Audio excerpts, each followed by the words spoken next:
कसैलाई पनि रिजाउनु पर्ने छैन, कुनै पनि गुट उपगुटलाई फकाउनु पर्ने छैन। तपाई निर्धक्क भएर जोसुकैको विषयमा पनि बोल्न सक्नुहुनेछ। दुखी पीडितको सर्वहाराको आवाजलाई राष्ट्रिय आवाज बनाउन सकिन्छ। तपाई सोध्न सक्नुहुन्छ कुनै एउटा पुल बनेर उद्घाटन नगर्न पाउँदै किन भत्किन्छ भनेर।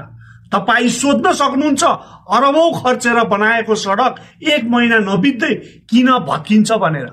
तपाई सोध्न सक्नुहुन्छ शिक्षा स्वास्थ्य जस्ता आधारभूत कुराहरू किन बिचौलियाको हातमा सुम्पिन्छ भनेर।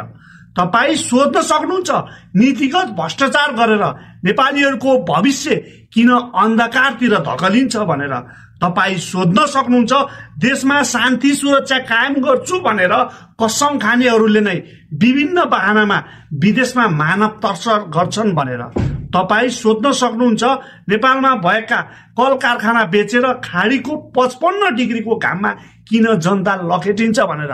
अब भएन भएन भनेर बस्ने छुट कुनै पनि नेपालीलाई छैन।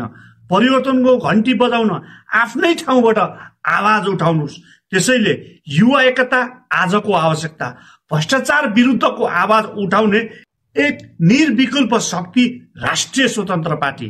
जय देश जय घण्टी।